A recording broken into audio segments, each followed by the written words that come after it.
अस्सलाम वालेकुम dear students, मेरा नाम है हसन सम्मो और आप देख रहे हैं मेरा यूट्यूब चैनल जहां पर मैं अपलोड किया करता हूं क्लास 12 मैथमेटिक्स की जो न्यू बुक दी गई है सिंध बोर्ड की तरफ से उसकी तमाम एक्सरसाइजेस। डियर स्टूडेंट्स, हमने यूनिट नंबर 7 स्टार्ट किया है और यूनिट नंबर 7 के मैंने तकरीबन 5 क्वेश्चंस जो हैं वो अपनी पिछली वीडियो में सॉल्व करवा दिए हैं, आपको मेरे चैनल पे मिल जाएंगी। आज हम इसी यूनिट नंबर 7 के क्वेश्चंस को कंटिन्यू करेंगे। आगे बढ़ते हैं क्वेश्चन नंबर 6 की तरफ, बट क्वेश्चन नंबर 6 समझने से पहले हमें कुछ कंसेप्ट जो हैं मिड पॉइंट का एक कंसेप्ट है वो समझना पड़ेगा। तो स्टूडेंट्स, मिड पॉइंट का हमारे पास क्या कंसेप्ट होता है। सपोज कर लो कि हमारे पास कोई एक लाइन सेगमेंट है, ठीक है, जिसके कुछ कोऑर्डिनेट्स हैं ax1 y1 और हमारे पास ये कोऑर्डिनेट है bx2 y2। अब सपोज करो कि इस लाइन सेगमेंट को किसी एक पॉइंट ने कट किया है टू इक्वल पार्ट्स में और इस पॉइंट को हम नाम दे देते हैं सी, जिसके कोऑर्डिनेट्स दे देते हैं हम एक्स कोमा वाई। तो स्टूडेंट्स, ये वाला जो पॉइंट है हमारा, ये पॉइंट कहलाएगा हमारा मिड पॉइंट, बिकॉज इस पॉइंट ने इस लाइन को टू इक्वल पार्ट्स में कट किया है। सो मिड पॉइंट की डेफिनेशन भी क्या हो सकती है कि बीच का पॉइंट है ना किसी भी लाइन सेगमेंट का।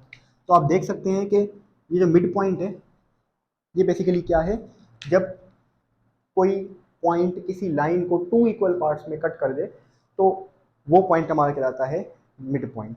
ठीक है स्टूडेंट्स, तो इस मिड पॉइंट को निकालने के लिए हमारे पास एक मिड पॉइंट फॉर्मूला आता है जो कि है basically x1 plus x2 upon two y1 plus y2 upon to.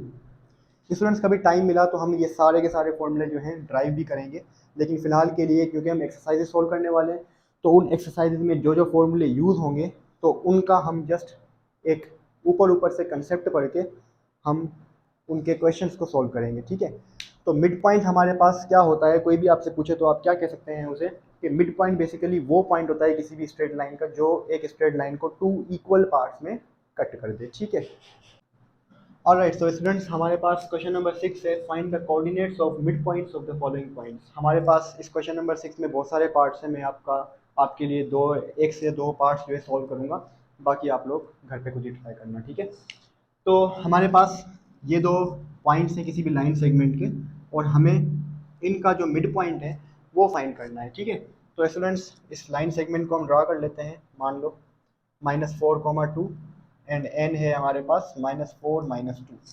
ज़रूरी नहीं है इसको ड्रा करना, मैं आपको समझाने के लिए ड्रा कर रहा हूँ, बाकी आप डायरेक्ट फॉर्मूले के थ्रू भी कर सकते हो इसको। और यहाँ पर इसका कोई ना कोई मिड पॉइंट है, मान लो इसको हम कोई भी नाम दे देते हैं, सी नाम दे देते हैं। ठीक है, कुछ भी नाम दे दो आप इसको, और उसको मान लेते हैं कि वो कोई कोऑर्डिनेट है एक्स कमा वाई।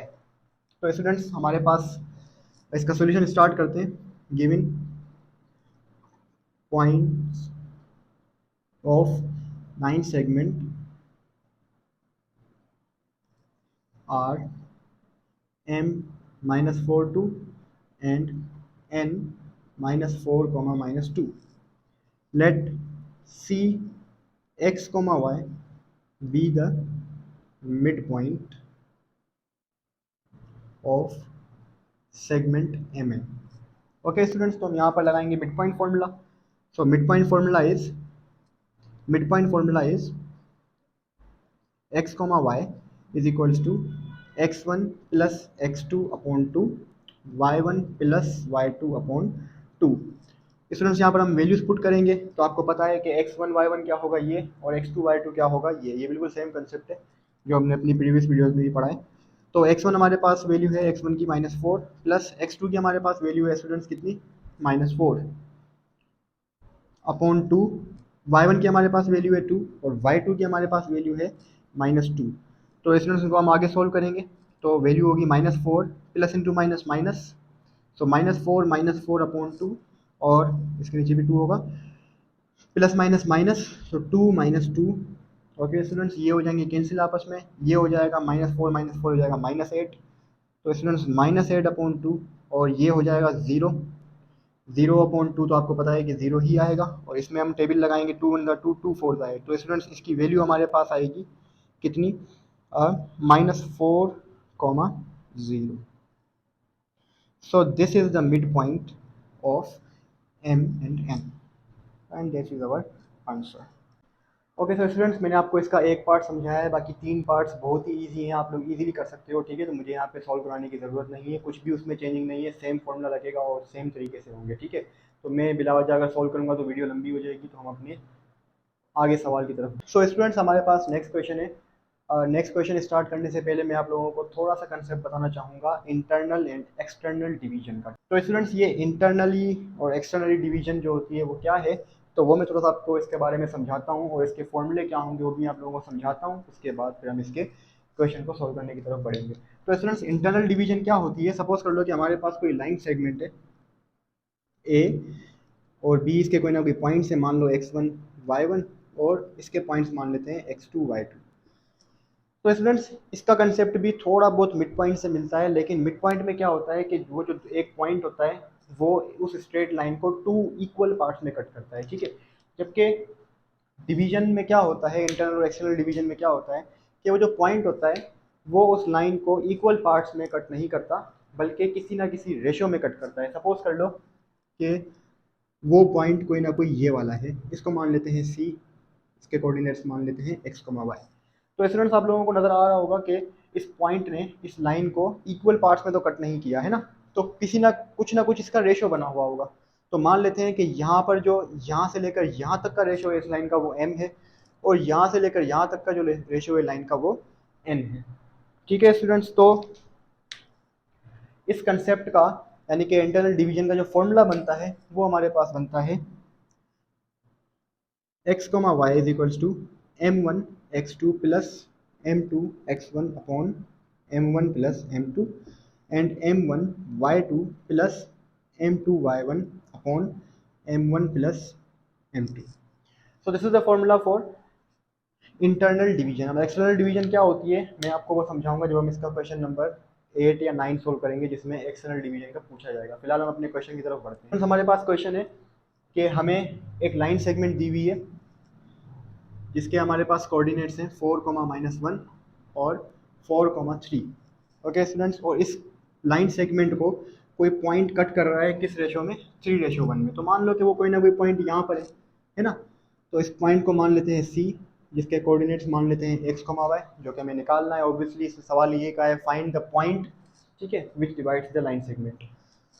सो स्टूडेंट्स, मैंने इस पॉइंट को यहाँ पर कंसिडर किया है, इसकी वजह है क्योंकि हमारे पास जो रेशो है वो क्या है, 3:1।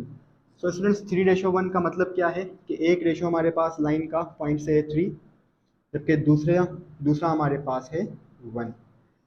ठीक है, तो स्टार्ट करते हैं इस सवाल को। Let given points of segment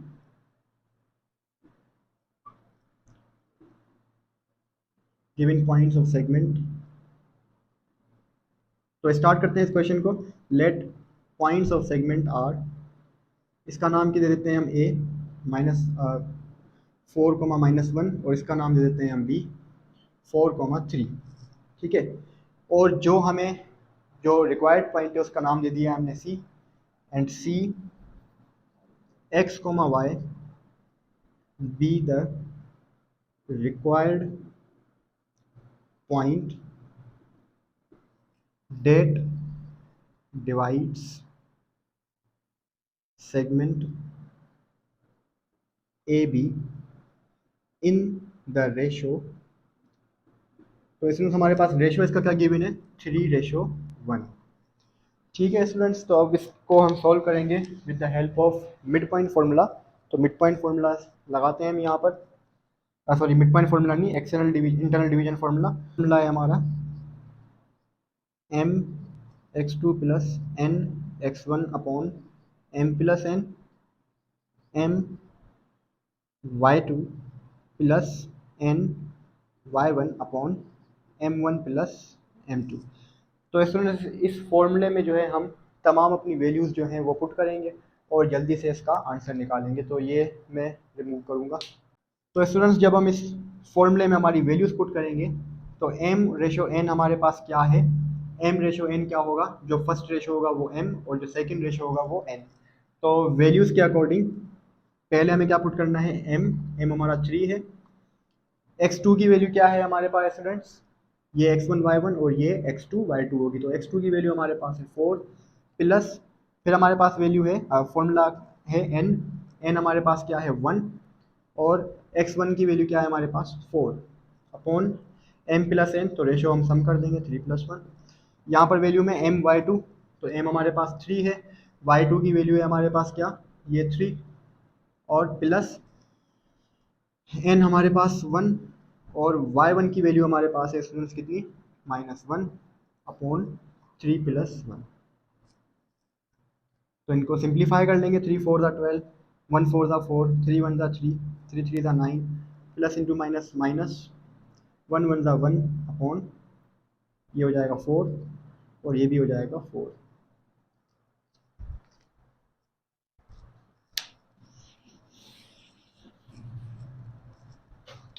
तो स्टूडेंट इसको सिंप्लीफाई करेंगे आगे, तो 12+4 कितना हो जाएगा, 16/4, 9 - 1 कितना हो जाएगा, 8/4, टेबल लगा देंगे, 4 4 16, और यहाँ पर 4 2 8, तो 4, 2 is our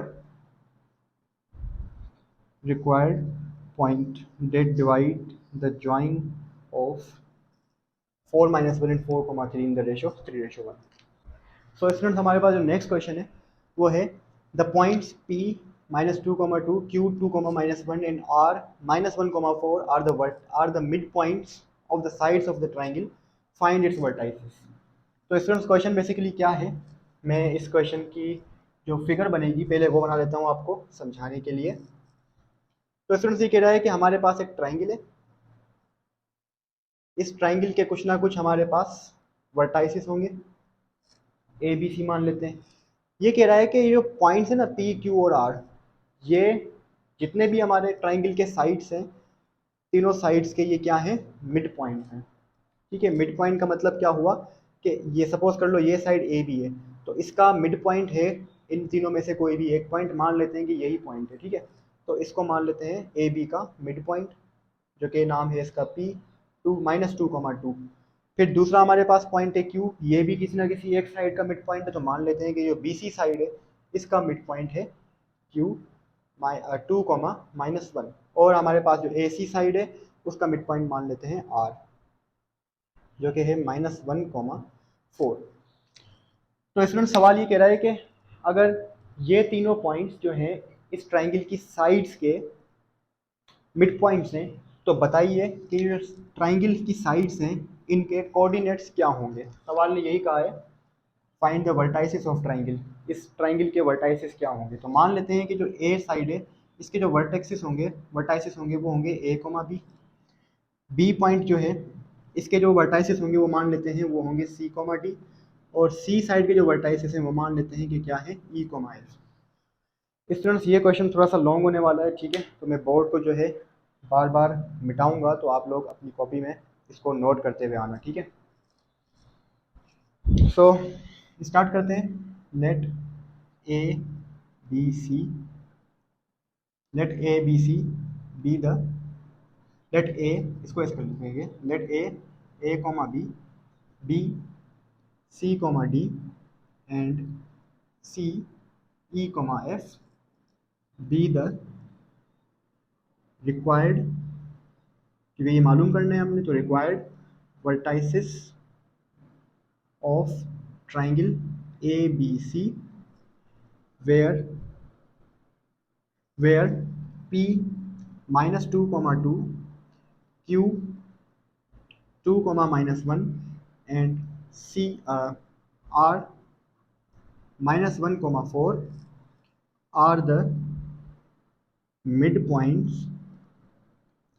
of sides of triangle ABC।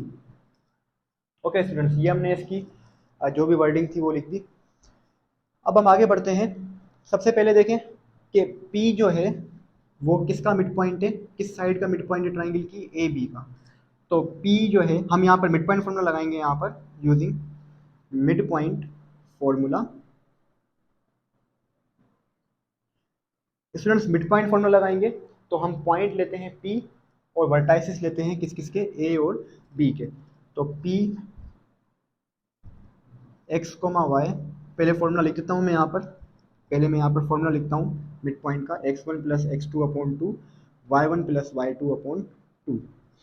तो स्टूडेंट्स हमारे पास जो मिड पॉइंट है वो क्या है, P, जिसके हमारे पास कोऑर्डिनेट्स है -2, 2, और हमारे पास x1 और x2 की वैल्यूज़ क्या हैं, हमने कौन सा साइड लिया है, ए बी लिया है। तो x1 की वैल्यू होगी a और x2 की वैल्यू क्या होगी, c अपॉन 2।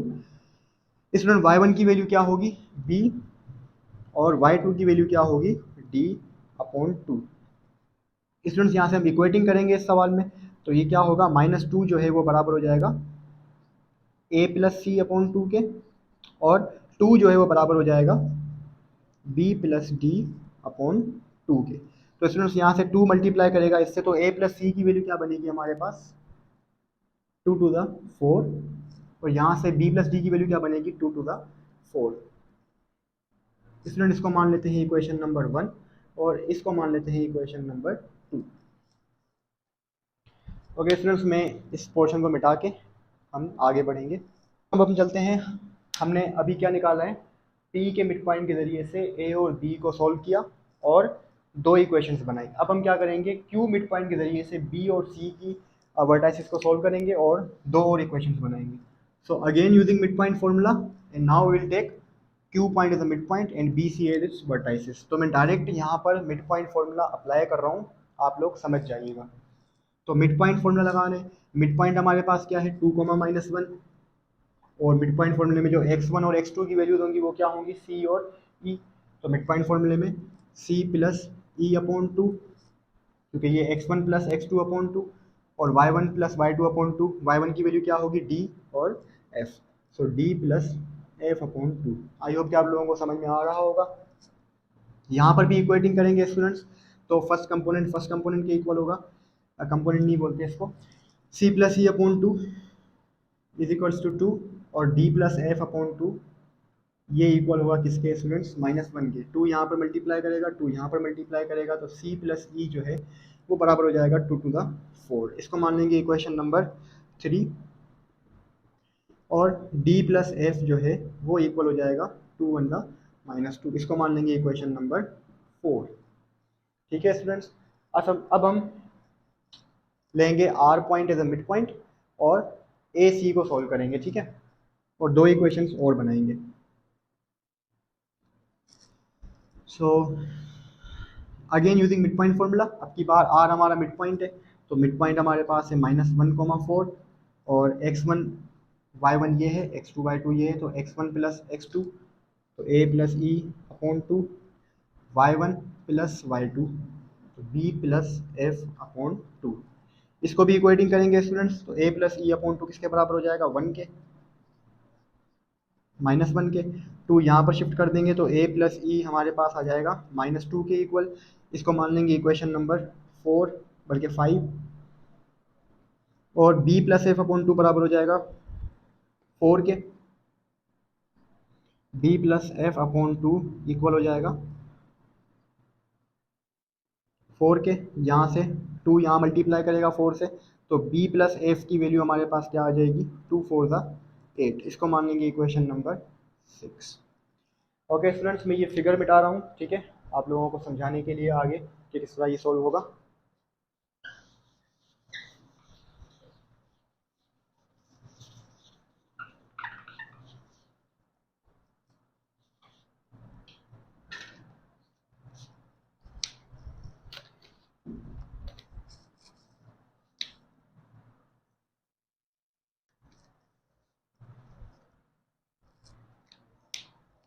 अब स्टूडेंट्स हमारे पास कितनी इक्वेशंस आ चुकी हैं, 1 2 3 4 5 6। थोड़ी सी इक्वेशंस आगे पीछे हैं, लेकिन आप समझने की ट्राई करना। ये पहली इक्वेशन, सेकंड इक्वेशन, फिर थर्ड इक्वेशन, फोर्थ इक्वेशन, और फिर फिफ्थ और सिक्स्थ इक्वेशन। तो अब हम क्या करते हैं स्टूडेंट्स, इन 6 की 6 इक्वेशंस को हर दूसरी, यानी कि हर पहली इक्वेशन को हर दूसरी इक्वेशन के साथ साइमल्टेनियसली सॉल्व करके हम a b c d e f की वैल्यूज़ को फाइंड करेंगे, ठीक है। तो बहुत सारे तरीके हैं इनको सॉल्व करने के, मैं आपको समझा रहा हूँ। देखो यहाँ पर a plus c is equals to -4 है, और यहाँ पर c plus e is equals to 4 है। तो स्टूडेंट्स अगर हम इन दोनों इक्वेशंस में से सब्ट्रैक्शन करवा दें तो हमारे पास वैल्यू क्या बचेगी, सी कैंसिल हो जाएगा, ए माइनस ई बच जाएगा हमारे पास, और कुछ ना कुछ वैल्यू आएगी। तो सब्ट्रैक्शन करवाते हैं इक्वेशन 1 और इक्वेशन नंबर 3। तो लिख देंगे यहाँ पर 1 माइनस 3। तो फर्स्ट इक्वेशन है हमारे पास a प्लस सी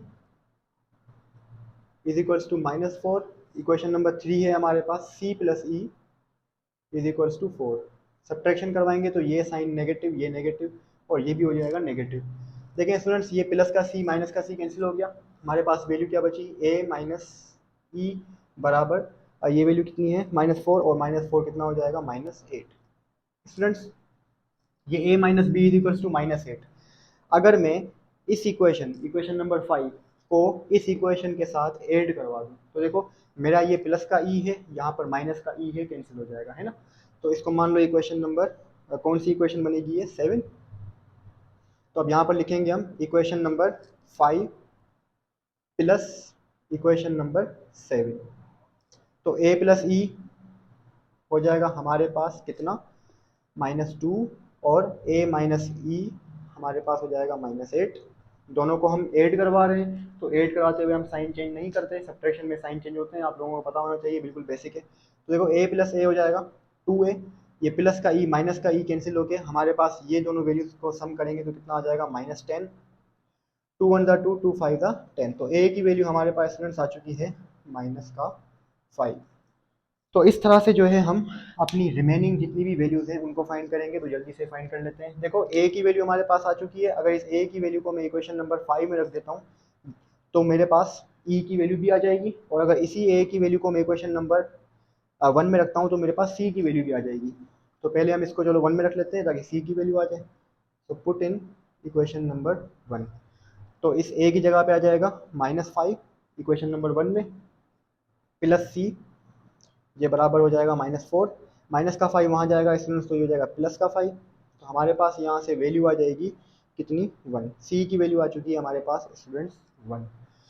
अब हम चलते हैं कि इसी ए की वैल्यू को जब हम इक्वेशन नंबर कहाँ पर पुट करेंगे, यहाँ पर 5 में, तो हमारे पास किसकी वैल्यू आ जाएगी स्टूडेंट्स, ई की। तो लिख देते हैं यहाँ पर पुट, या इसको आप इधर ही लिख दो, पुट, या नहीं इधर नहीं लिखो, इधर लिख दो, put A in equation number 5। तो जब इसमें पुट करेंगे ए की जगह पे आ जाएगा कितना, -5 प्लस ई बराबर -2, माइनस का 5 वहाँ जाएगा तो ये हो जाएगा प्लस का 5, -2 + 5 हमारे पास हो जाएगा कितना, 3।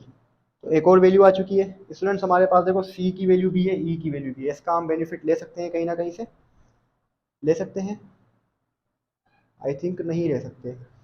तो हमें अब डी एफ और डी इन तीनों इक्वेशंस में से किसी दो इक्वेशंस को सॉल्व करके फिर तीसरी इक्वेशन के साथ सॉल्व कराना पड़ेगा ताकि हमारे पास वैल्यू आ जाए। तो मैं अब ये वाली वैल्यूज़ जो है मिटा रहा हूँ।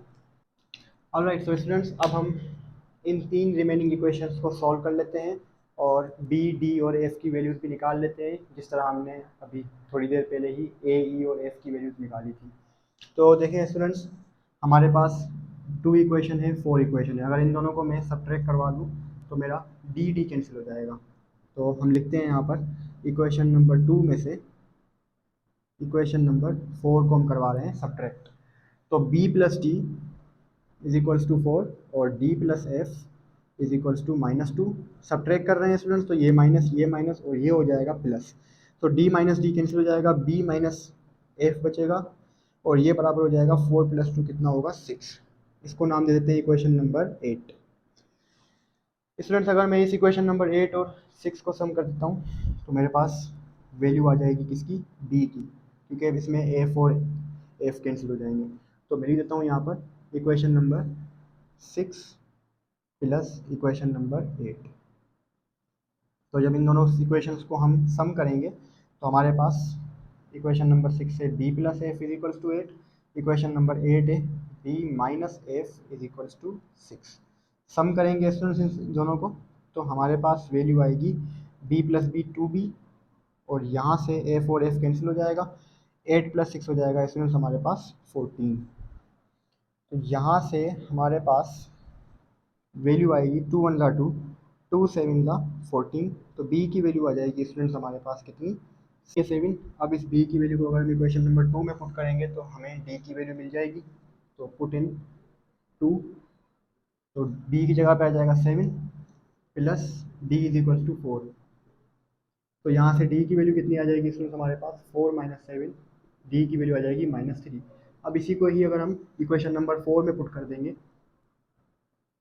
तो हमें एफ की वैल्यू मिल जाएगी। तो डी की जगह पे आ जाएगा -3 plus f is equal to -2। तो एफ की वैल्यू हमारे पास कितनी आ जाएगी, एफ की वैल्यू आ जाएगी 1।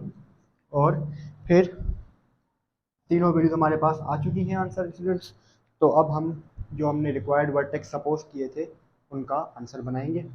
Hence vertices of triangle A B C are, इसमें हमने ए ट्राइंगल के वर्टाइसिस को माना था a, b। तो a की वैल्यू है -5 और b की वैल्यू है 7। b की वैल्यू के वर्टाइसिस को हमने माना था c, d। c की वैल्यू है 1 और d की वैल्यू है -3। और c वर्टेक्स को हमने माना था e, f। e की वैल्यू है 3 और f की वैल्यू है 1। तो स्टूडेंट्स ये होंगे हमारे आंसर्स। तो आई होप कि आप लोगों को क्वेश्चन नंबर 8 जो है वो समझ में आया होगा। आने वाली वीडियोस में इंशाल्लाह हम क्वेश्चन नंबर 9, 10, 11 और इंशाल्लाह ये पूरी एक्सरसाइज को ख़त्म करने वाले हैं। तब तक के लिए अपना ख्याल रखिएगा। Thank you so much. अल्लाह हाफ़िज़।